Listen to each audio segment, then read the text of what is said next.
একজন প্লেয়ার আছে বাংলাদেশের, তিনি হচ্ছেন মুস্তাফিজুর রহমান। দেখেন মুসলমানকে কতটা জঘন্য ভাবে তারা।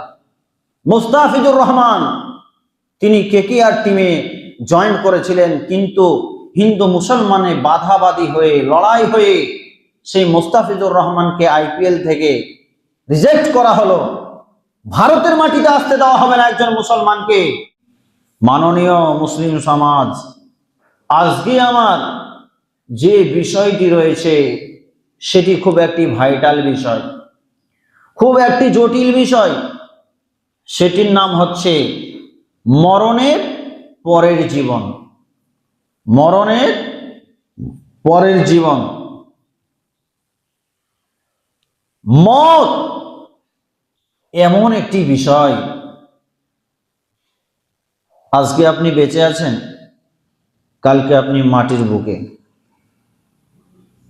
আজকে আমি বেঁচে আছি, কালকে আমি মাটির বুকে। তাহলে কখন যে মরণ আসবে তার কোনো গ্যারেন্টি নেই, কেউ গ্যারেন্টি দিতে পারবে না মরণের। তাকেই বলা হয় মরণ। শুধু তাই নয়, 200 বছর আগে আপনি কোথায় ছিলেন, আমি কোথায় ছিলাম প্রশ্ন করলে জানা যাবে না। কিন্তু আপনার মনকে যদি আপনি জিজ্ঞাসা করেন, আপনার দিলকে জিজ্ঞাসা করেন যে আমি কোথা ছিলাম 200 বছর আগে আর কোথা যাব, তাহলে প্রশ্নের উত্তর পেয়ে নেবেন। যেদিন আজরাইল এসে আপনাকে আমাকে বলবে your time is over, let's go your country, তোমার সময় শেষ, তুমি চলো তোমার নিজের দেশে, আপনার আমার অবস্থা কি হবে সেদিন? সেদিন কি বলবো আজরাইলকে, সারা জীবন টাকার পিছনে ঘুরেছি, এই কোটি কোটি টাকা ইনকাম করেছি, 1 কোটি টাকা আপনি ঘুষ নেন, 1টা বছর আমাকে বাঁচতে দেন? দেবে না। সেজন্য আল্লাহ রাব্বুল আলামিন বলছেন মওত এমন একটি জিনিস, তোমরা স্মরণ করো। আসেন বিষয়ের আগে দিকে আমি যাই। আল্লাহ রাব্বুল আলামিন বলেন বিসমিল্লাহির রহমানির রহিম, কুল্লু নাফসিন যায়িকাতুল মাউত। কুল্লু মানে প্রত্যেকটি, নাফসুম মানে প্রাণী, যায়িকা মানে স্বাদ গ্রহণ করবে, মত তারা মওতের স্বাদ গ্রহণ করবে। তার মানে প্রত্যেকটি প্রাণী মরণের স্বাদ গ্রহণ করবে, কেউ মরণ থেকে বাঁচতে পারবে না। সেজন্য আমার আল্লাহ এমন একটি কিতাবের মধ্যে কথাটি জানিয়ে দিলেন, যে কিতাব কোনোদিন মিথ্যা কথা বলে না, যে কিতাব কোনোদিন ভেজালের কথা বলে না।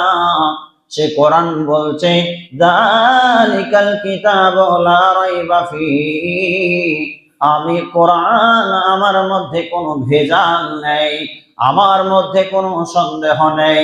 সে কোরআন আপনাকে আমাকে বলল, মানব রে, কুল্লু নাফসিন যায়িকাতুল মাউত, প্রত্যেকটি প্রাণীকে মরণের স্বাদ গ্রহণ করতে হবে। তুমি মাস্টার হও না কেন, তুমি ডাক্তার হও না কেন, তুমি প্রফেসর হও না কেন, ইঞ্জিনিয়ার হও না কেন, ব্যারিস্টার হও না কেন, কৃষক হও না কেন, চাষি হও না কেন, লেবার হও না কেন, মিস্ত্রি হও না কেন, নারী হও না কেন, পুরুষ হও না কেন, যখন মৃত্যু তোমার কাছে আসবে, পৃথিবীর কোন শক্তি তোমাকে আর বাঁচাতে পারবে না। জি, তাকেই বলা হয় মওত। শুধু তাই নয়, আল্লাহ রাব্বুল আলামিন অপর আয়াতে বললেন বিসমিল্লাহির রহমানির রহিম, আইনামা তাকুনু ইউদরিকুমুল মাউত ওয়ালাউ কুনতুম ফি বুরুজিন মুশাইয়াদা। আইনামা তাকুনু ইউদরিকুমুল মাউত, তুমি যেখানেই থাকো না কেন তোমাকে মরণ ঘেরাও করবে, পাকড়াও করবে। তুমি সুদূর গর্তের মধ্যে লুকিয়ে থাকো না কেন, মরণ তোমাকে ছাড়বে না, মরণ তোমাকে পাকড়াও করবে। শুধু তাই নয়, আল্লাহ রাব্বুল আলামিন বললেন, অপর আয়াতে বলছেন, বিসমিল্লাহির রহমানির রহিম, কুল্লু মান আলাইহা ফান ওয়া ইয়াবকা ওয়াজহু রাব্বিকা যুল জালালি ওয়াল ইকরাম, কুল্লু মান আলাইহা ফান। তামাম পৃথিবী ধ্বংস হয়ে যাবে, নিস্তেনাবুদ হয়ে যাবে, মিটে যাবে। ওয়া ইয়াবকা ওয়াজহু রাব্বিকা যুল জালালি ওয়াল ইকরাম, রব্বে যুল জালাল মানে আল্লাহ রাব্বুল আলামিন একমাত্র বিরাজমান থাকবে।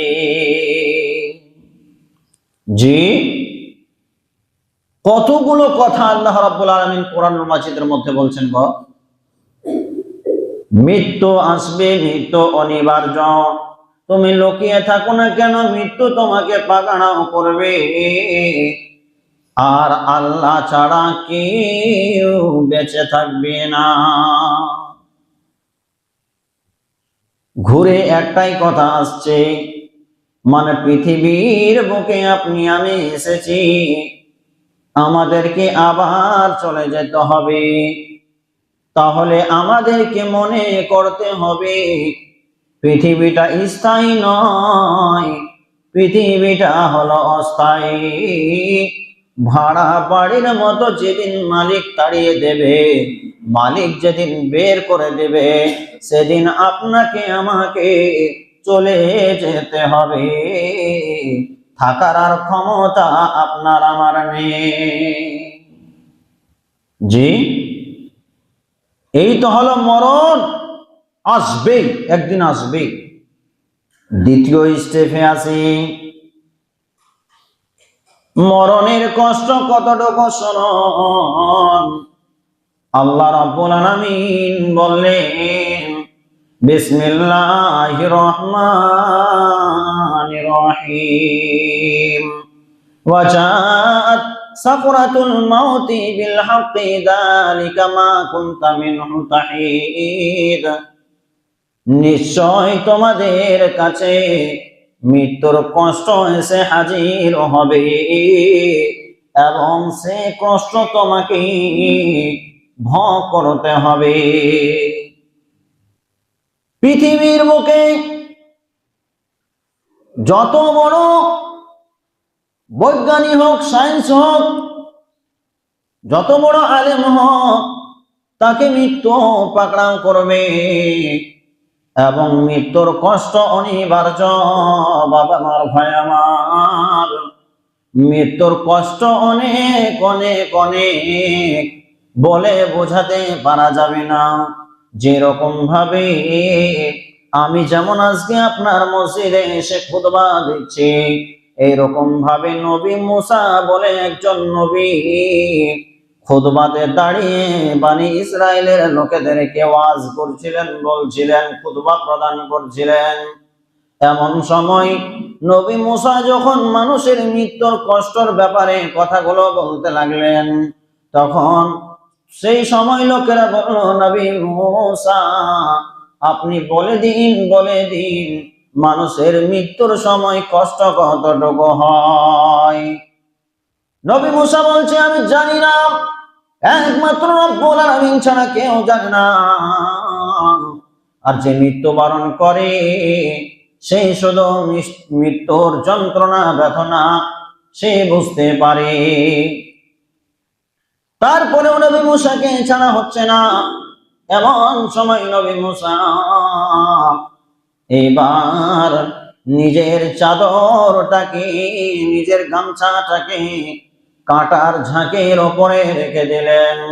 রেখে দেওয়ার পর যখন সেই গামছাটা, চাদরটা যখন কাঁটার সঙ্গে চুবে গেল, ভালোভাবে লেগে গেল জব্দ হয়ে, তখন নবী মুসা পড় করে টেনে নিলেন চাদরটাকে এবং বলতে লাগলেন, ওরে মানবেরা শুনে নাও, ওরে মানুষেরা দেখে নাও, এই চাদরটা যেমন ক্ষত বিক্ষত হয়ে ছিঁড়ে গেছে রে, এর চাইতেও হাজার গুণ বেশি মানুষের মৃত্যুর সময় কষ্ট হয়।